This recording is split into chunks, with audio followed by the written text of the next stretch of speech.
I was expecting talaga na Francis Magalon na item lang. I wasn't expecting na meron something story na gano'n. Kasi I'm a fan of Francis M. Di ba? Yes. Kinolekta mo nga yung ano niya, di ba?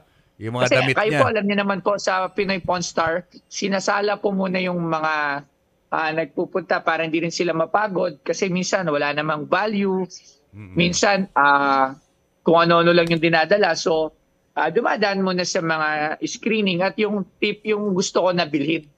So sabi ko, sige, Francis Magalon na yan. Okay, so hindi ako yung direct na kausap nila. It's my secretary.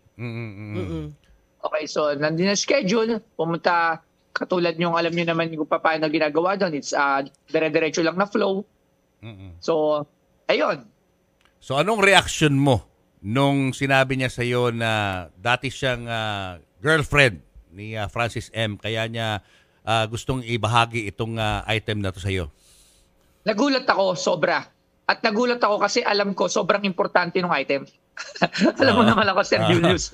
So, kumbaga, hindi ako after na, uy, girlfriend pala ni Sir Francis to, chismis, gano'n, hindi. Mas ano ako doon, uy, yung item na to, alam kong iba ang halaga. So, yun talaga yung pumasok sa utak ko. So sa mga hindi nakakalam kasi siguro hindi pa nila ako nami-meet. Siguro kayo Sir Julius, Ma'am Tin, alam niyo naman na gano'n talaga. So natuwa talaga ako dun sa item. Oo.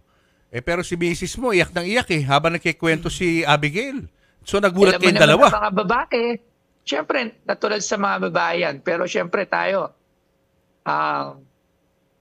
nakakakilabot, goosebumps andun, tumayo balahibo.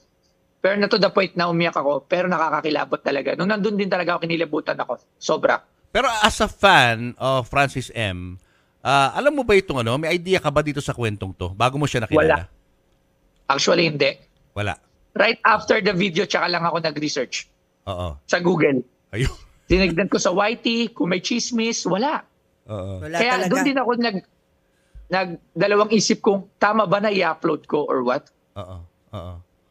Na medyo ano sabi ko, i-upload ko ba to? Naisip ko sayang yung pera. Hindi naman madaling kumita. So syempre, sabi ko, paano ko mababawi? Di ba? Tsaka paano ko mapapatunayan yung jersey kung hindi ko i-upload? Ibebenta mo ba? Wala, hindi mo naman ibebenta. Syempre, sobrang precious. I don't know in the near future, Ma'am Tin. Kasi sabi ko nga, katulad lagi ko sinasabi, it's not up to me. It's sa mga anak ko na ipapamana ko.